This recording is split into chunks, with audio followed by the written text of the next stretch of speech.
Beginning on ODO podcast in 5, 4, 3, 2, 1.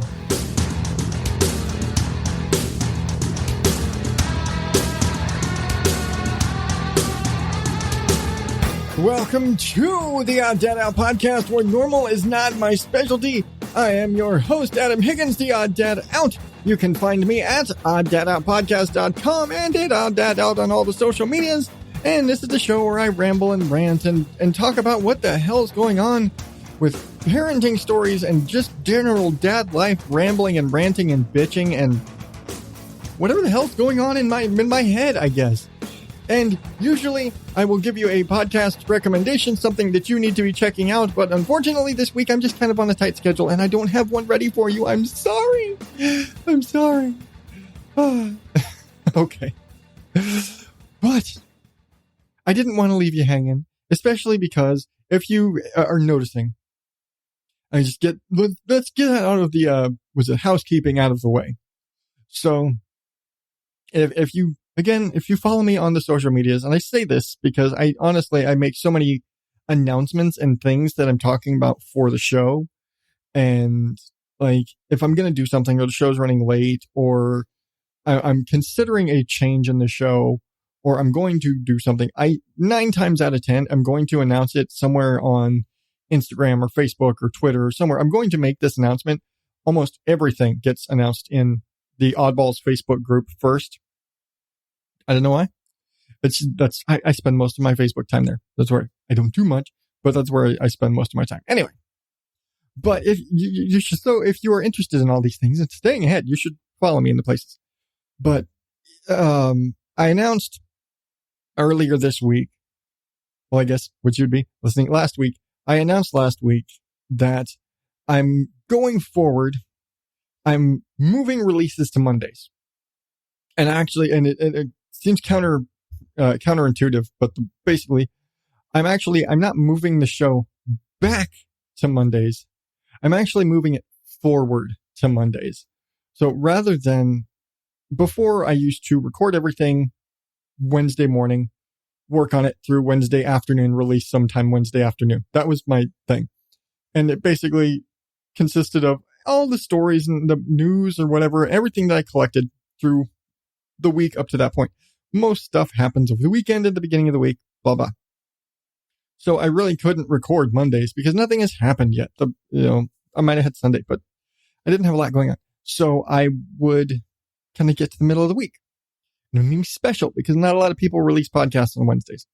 But again, and I've talked about it a little bit recently, new house stuff and new office and all these things have had me kind of wonky in that, like my timing and spending, coming back and working in the office and spending time doing things. My schedule and my vibe is a little off. And so,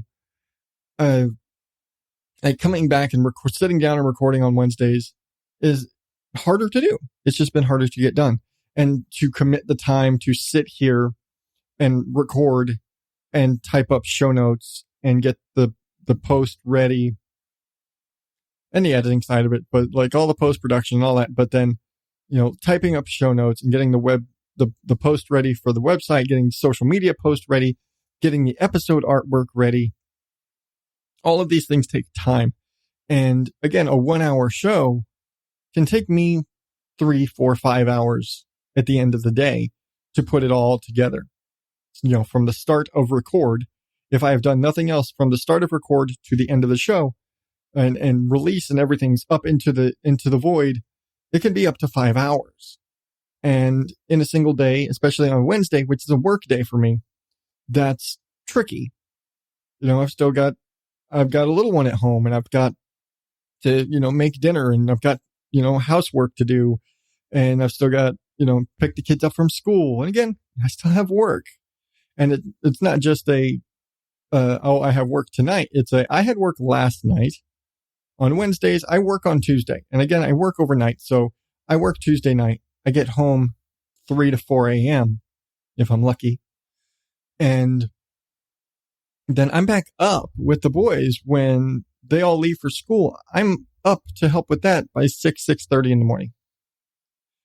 So I operate on minimal sleep, and on recording days, I don't get any because again, I need 4 or 5 hours to get things done.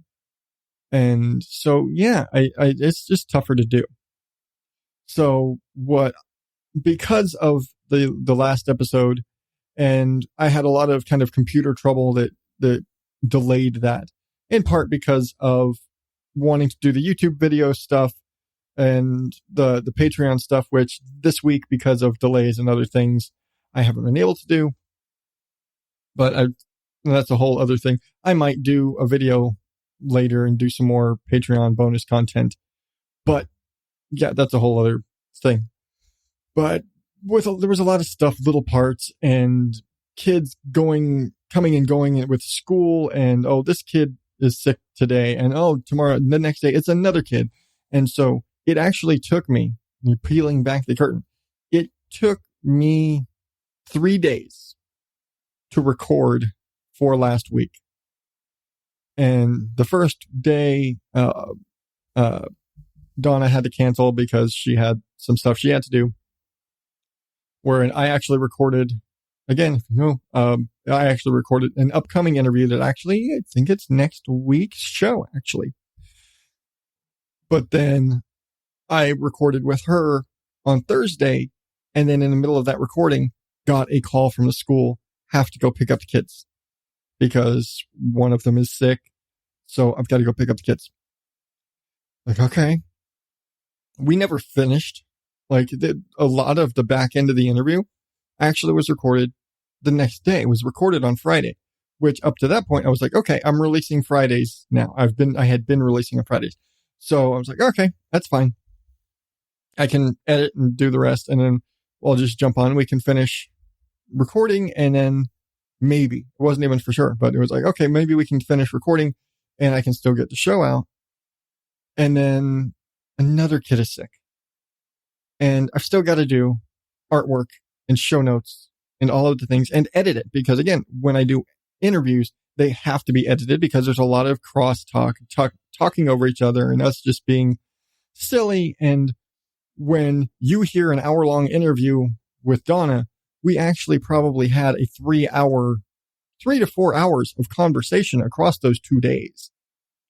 And it's just kind of the way it goes because it's a lot of chit chat and there's stuff that gets cut out, and then, kid interruptions and all of that stuff. Well, when I do that, it means like I've got to cut all that out and I've got to clean it up, and I've got to get the parts where maybe you can hear me taking a drink of my coffee, or you can hear somebody tapping their desk, or I bump the mic, or she does something, or somebody's breathing really heavy or something like that. All of these things that when I'm by myself, I can control all of these things. And so if I'm just sitting here by myself, like I've already coughed a couple of times in this, you don't know that because it's come out. I fix it as I'm going. But when I'm having an interview, just got to roll with it. I got to roll with it. I got to fix it later. And later takes time. And so I actually was up until that episode. I pushed send at like 1:30 in the morning Sunday night for Monday morning release. And it basically just kind of came down to it's easier for me with my current situation to record during the week, find the time between Monday and Friday to sit down, get my thoughts together, come up with something. And I've really started, I have a whiteboard now that I've started writing down. Here's what I'm going to talk about. So I remember, because my brain is scrambled. And so, get my thoughts together, what I'm going to talk about for the week, record it. And then I have through the weekend, when I have a day off on the weekend, I have a couple of late nights where I can be up late, not have to worry about going to work, and where everyone's gone to bed, and I can sit down and work and get the show done and get it released so that I could potentially have it out for you, dear listener, Monday morning. That is my goal right now, is to have the show now. This is kind of the first week where I'm making this change officially, but my goal is to have the show released and ready for you Monday mornings consistently within pretty much the same time frame. depending on how late I'm working on Sundays. And so, yeah, that's what I'm going for, because I get upset with myself when I'm so inconsistent with the time. When like, oh, sorry, it's, does it coming out at 3 p.m. on Wednesday? Is it not coming out until 1 on Thursdays? Now it didn't release until 4 or 5 o'clock on Friday.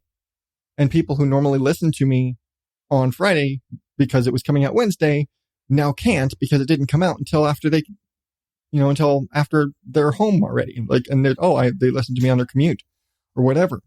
So it's messing with people's schedules. And because of my process and my inconsistency. So what I want to do is I'm going to try this where I get the show recorded, I get it put together, and I have it, and I finish up all of the things and the art and the show notes and all those things, and do that on the weekend when I have the time, so that when it's Monday morning, you've got the show. There you go, right there in your ear holes, ready for you to listen and enjoy, or shit talk, whatever you want to do with the show. But yeah, so there's that. One other little piece of housekeeping, because I've spent the last 10 minutes talking about the schedule. New stuff. I mentioned I already got all this stuff fixed in the Odd Dad Out shop. And social media. Yesterday I was tinkering around. I've mentioned I've been wanting to get into digital art and graphic design and stuff. And I was tinkering around with an app and drew up this really spiffy, weird fucking design thing. And I was like, man, this is really cool. I don't know how the hell I did this, but this looks really fucking cool. And so I kind of put it out there into the social media world, and I had a few people say, that's really cool.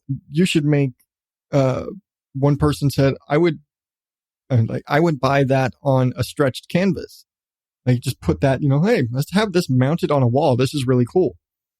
And then I had others recommending that I put it in my merch and just have merch with that design on it.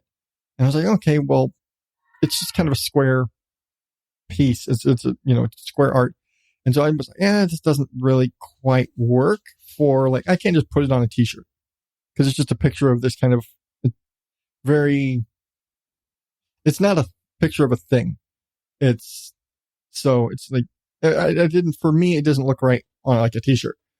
But for things that are decorative, because it is more artsy than designy.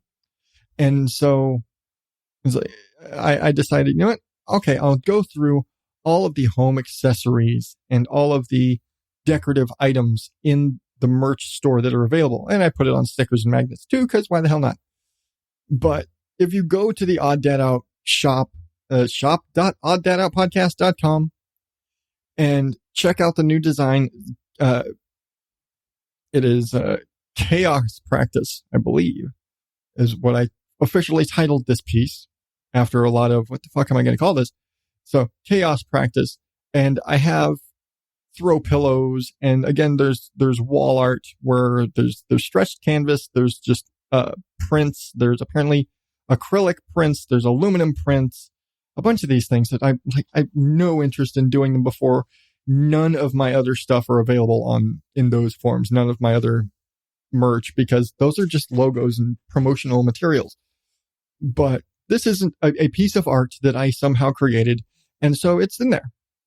And so you can get throw pillows and shower curtains and bath mats and shit like that. All these weird, like, home decor items.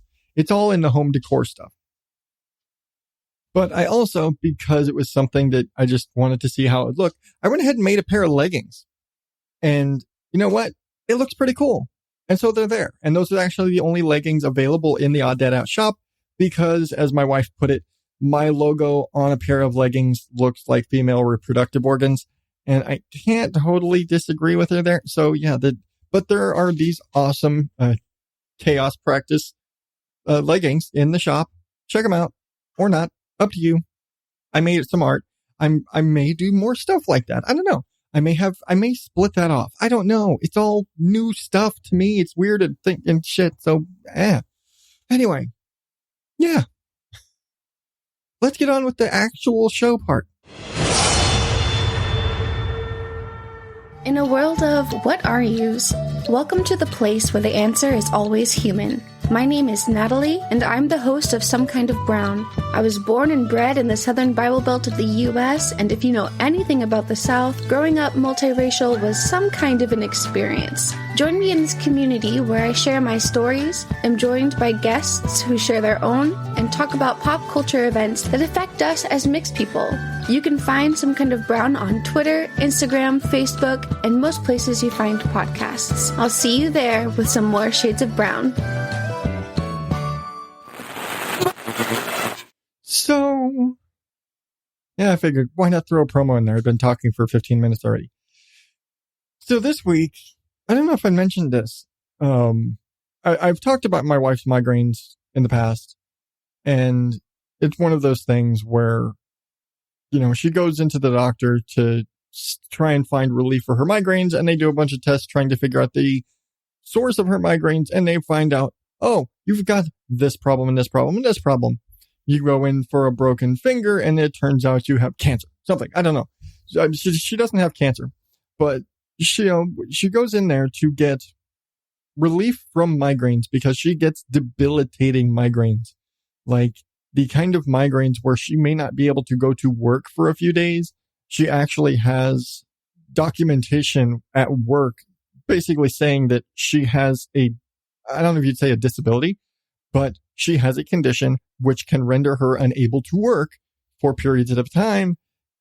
It basically gives her medical clearance to where if she has a migraine flare-up and she has to call out of work, they can't do anything about it technically. And she has to get this renewed and get, you know, doctor certifications and things like this every year.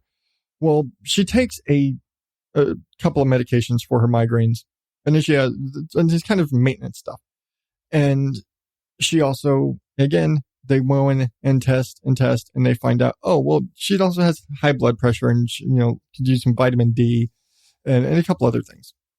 And so, and she takes a fistful of medications every day because of all these different little things. They're like, oh, again, like the migraines and the blood pressure and you know, again, vitamin D because she doesn't like going outside.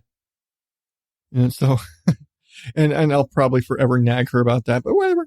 But anyway, she's got all these meds, and like so many things that have happened in the last few months, her medication lapsed because she needed to go back to the doctor to have another checkup and for them to check levels of all these different things.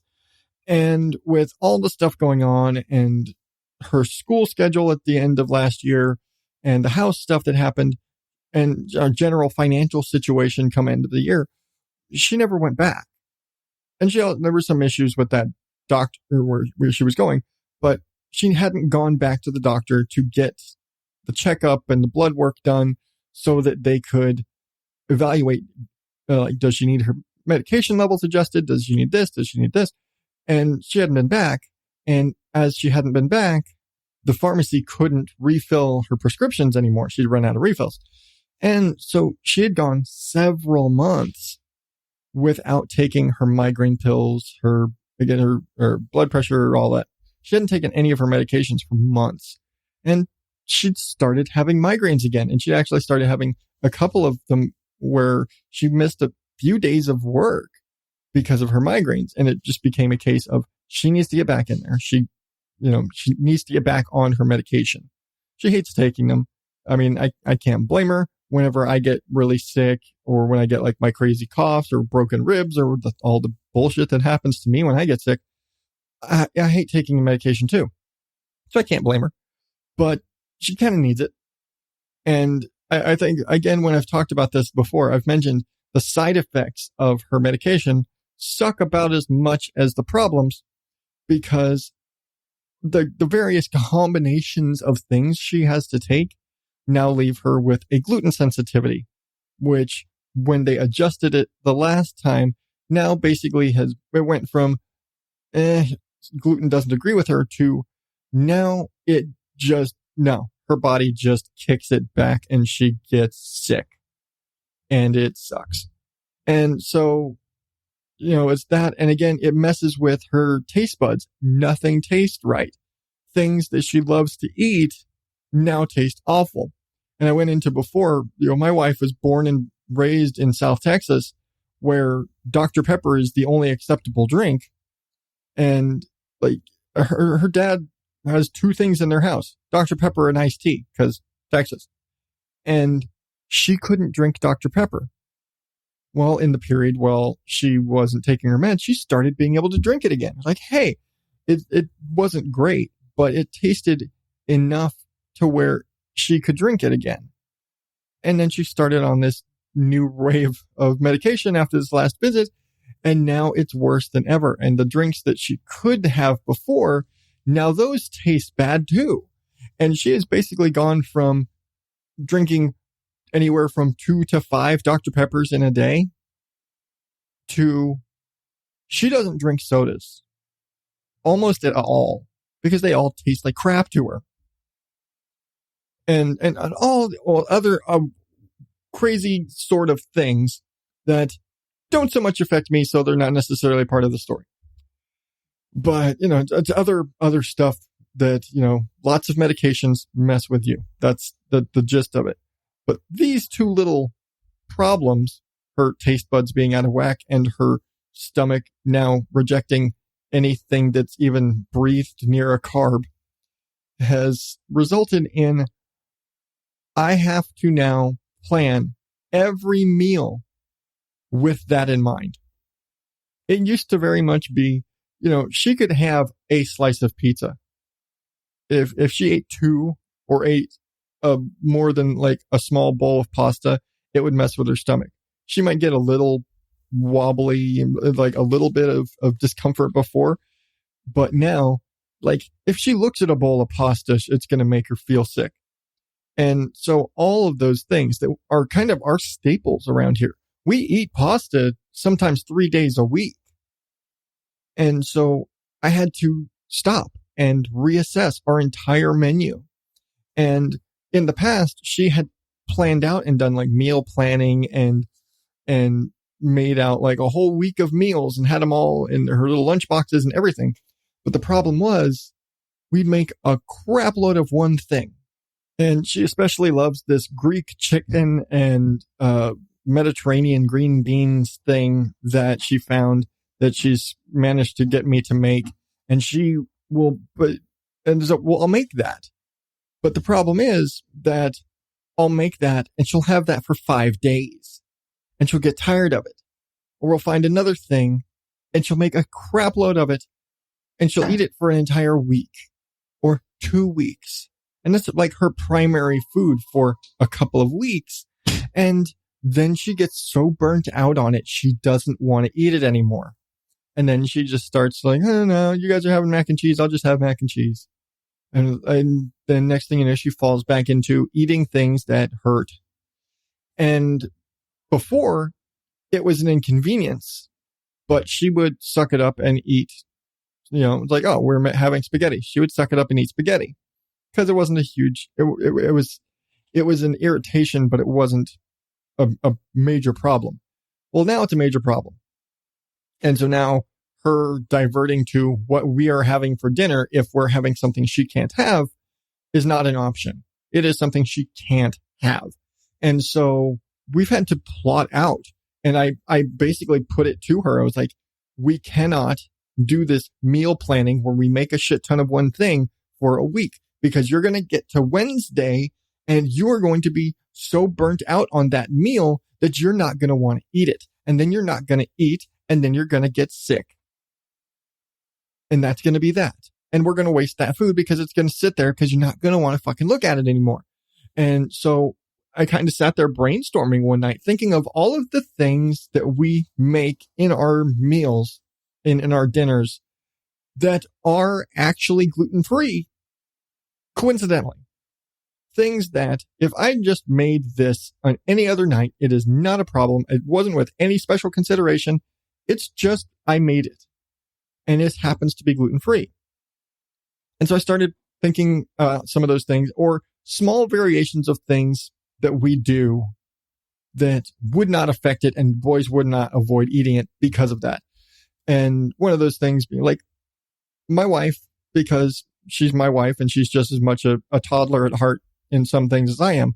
My wife loves dinosaur nuggets. Yeah, she loves dino chicken nuggets. She's, it's not even the chicken nuggets thing. She likes the dinosaur ones. What can I say? Well, they're breaded. She can't have that. But there are quite a few varieties of gluten-free dino nuggets. Or some of them are just like zoo animal nuggets, whatever. But we're like, okay. So say I made chicken nuggets, because I've said before, I'll make chicken nuggets from scratch. Maybe I'm making chicken nuggets tonight. Or like actually last night. Thursday nights are mac and cheese nights. I make mac and cheese from scratch. She can't have that. And honestly, she's not a huge fan of the mac and cheese because I do it with sausage. I've talked about this before. If you go back to it was 2 years ago now, but a while back, I actually gave my whole recipe for my sausage mac and cheese.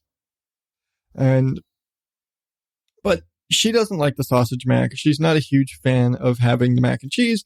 She is a staunch fan of Velveeta. Well, she also can't have that either. But Annie's, if you're familiar with the Annie's brand of foods, they do a lot of, it's all organic. Well, they also have a variety of gluten-free mac and cheese made with rice pasta. And so we're like, well, if we're doing mac and cheese, you can still have mac and cheese. I can make up some of the gluten-free mac and cheese. And we're like, and we have the gluten-free chicken nuggets. So we could be doing chicken nuggets and mac and cheese, and you could be doing chicken nuggets and mac and cheese. And it's not going to be an extremely inconvenient thing for me to make the separate version for you. A couple of weeks ago I think it might have been last week even, was National Pancake Day. And I forget what we were supposed to have for dinner that night, but I was like, fuck it. I'm going to make pancakes. Well, because of history, we actually keep a box of gluten-free Bisquick on hand because there's no way in hell she could eat regular pancakes. It is just a plate of gluten. It's a tasty plate of gluten. That is what a pancake is. And so we get the gluten-free Bisquick. And so anytime I make pancakes or waffles or whatever, I make a separate batch just for her. And so she gets her entire separate whole thing of pancakes. And I make a huge batch of the regular stuff for us, and I make a small batch of gluten-free for her, and she's got hers. And because the gluten-free ones don't have the same lift that the regular ones do, the boys aren't going to steal them because those are mom's pancakes. You touch mom's pancakes, she will kill you. She will stab you with her fork after she looks and there's no pancakes left. So I have to do these things, but we've found enough things in our regular menu now. Like I said, we can, make the variations on the mac and cheese. Well, something as simple as our meatloaf. I'll make meatloaf in the Instant Pot. And well, all I have to do is use the gluten-free breadcrumbs in the meatloaf. Problem solved. We also will make a little mini corn dog loaf type things, and we'll use the Instant Pot again, and little silicone bread molds and cupcake molds and things, and make little mini corn dog bites. And we use the Bob's Red Mill cornbread mix, which they don't market it this way, but it's actually gluten-free. And they don't put like the half the label says gluten-free cornbread mix. And they're like, here's their cornbread mix. They make one. It's super simple. And guess what? Corn doesn't actually have gluten in it. So if you do a pure cornbread that is just cornmeal based and doesn't have wheat flour in it, it's gluten-free. Well, theirs is gluten-free. It's just a little sticker and it's like, oh yeah, and this happens to be gluten-free. Well, that's what I use. We actually don't even use it because it's gluten-free. We use it because we like the consistency of it, because we've tried other cornbreads for this. They don't work as well. So we go with, again, the Bob's Red Mill cornbread for our corn dogs. Not a problem. Do that with some French fries. Problem solved. something as simple as like a barbecue chicken plate. Do some barbecue baked chicken with some roasted potatoes or mashed potatoes and corn. No gluten involved. And so it's just been a lot of little, I have to plan our weekly menu with that in mind. And there's still mac and cheese day. There's still going to be a day that's probably spaghetti or something like that.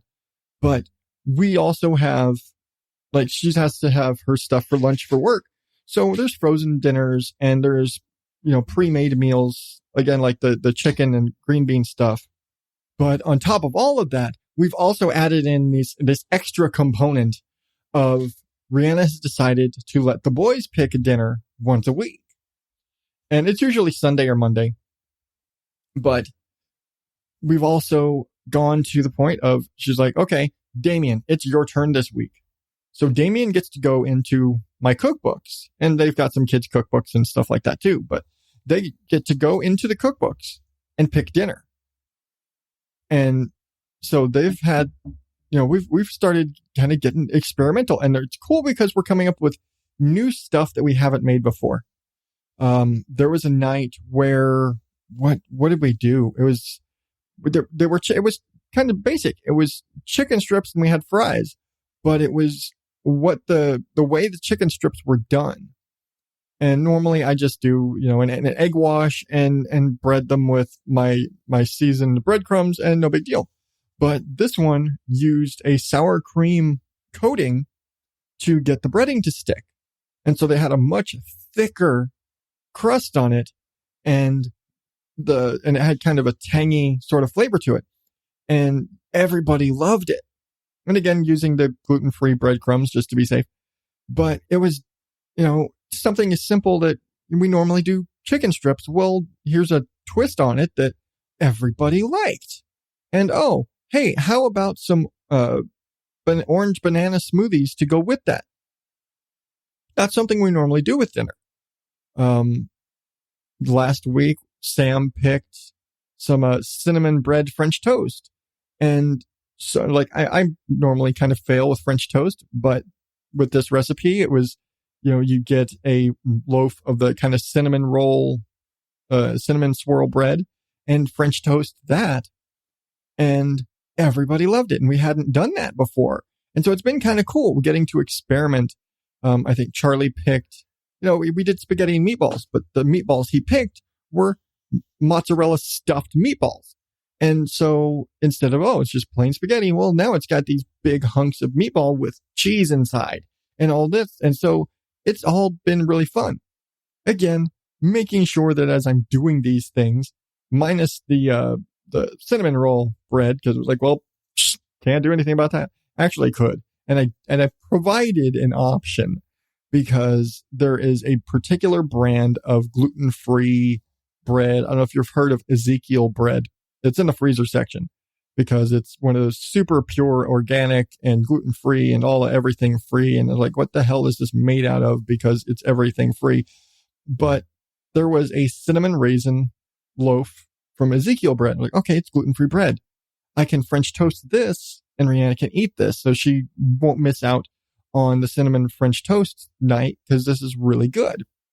It's a great idea. Well, she really, really, really, really hates raisins. And it doesn't matter how much convincing I do, she would not eat the raisin bread for that. So damn. So I kind of wasted that bread. I'll probably let the boys use it for something. But damn.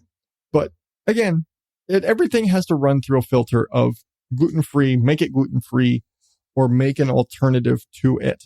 But it's been all right. And, the biggest hurdle we had in the previous issues with the gluten-free, and when it was actually less of a problem, we've basically, it was the burnout. It was the, okay, I like this thing, I'll eat this thing, and then getting burned out on that thing. And I've got her convinced that whatever you have, whatever you get, you need to have a variety of things so that you're not eating the same day more than 2 days in a row. Because maybe we had meatloaf tonight and you took leftovers for lunch tomorrow. Or maybe we had meatloaf last night and tonight we're having spaghetti. You can't eat that. So she'll have leftover meatloaf. And she'll usually be fine with that. because it's something she can eat. It's an actual meal. It's not junk.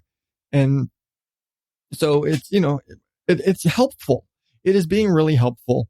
And it's keeping her out of health distress and gluten rage. And, again, we're widening out the menu and discovering all of the things we normally make that are actually gluten-free.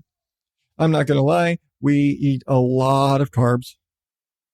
There's a lot of pasta. There's a lot of pizza. There's a lot of breads. There's all of the carbs and all of the gluten in so much of the stuff that we make. But we do have a good amount of stuff now, and we found alternatives, and she's found frozen dinners and found there's a bunch of frozen gluten-free pizzas, and most of them taste like ass. I don't care who you are. Cauliflower rice and cauliflower flour are not flour. They're not rice. So, we're finding alternatives. We're finding food. We're finding a menu that she can eat that is not driving her nuts, both physically and mentally. And she's not starving because she can't eat what I'm making for dinner. So that's, that has been the big thing. That has been the big quest for the last few weeks that I haven't really mentioned. But yeah, it's interesting. So question for you before I wrap things up, because I want to start doing this more. I want to, because I'm honestly living much more in the parenting realm and the parenting, marriage, life, house stuff lately. I kind of want to be posing questions to you. But how do you plan out your meals? Like I said, I have to plan out my entire week. We have a whiteboard, not a whiteboard. It's a dry erase board, but we have a menu board in our kitchen that tells us every day of the week what we're making. And so that, every day of the week, I look up and, it's beans tonight. Make sure I take out the salt pork, or I'm making this. I got to make sure I have chicken thawing or whatever. How do you plan your meals? Do you plan your meals? Especially when you have a bunch of kids who are fussy fucking eaters and are little dickheads about it. Like, how do you decide what you're making for dinner tonight? Do you cook? Do you not cook? I don't know. How do you do it? Do you have dietary issues? Like, again, I'm lactose intolerant. And so, I strongly regret my mac and cheese the next day. If you know anybody who's lactose intolerant, you know the side effects. And so my wife also regrets the mac and cheese, my mac and cheese the next day. But, what do you do? What do you do about that when you have somebody like that has a dietary problem or a health problem that they can't just eat dinner? I don't know. Let me know. Hit me up on the social medias. Odd Dad Out on Facebook, Twitter, Instagram. Suddenly forgetting where the fuck I'm at. Join the Oddballs Facebook group. I'm really trying to up my meme game. It's full of memes and weird news stories. I still throw some weird news in there from time to time.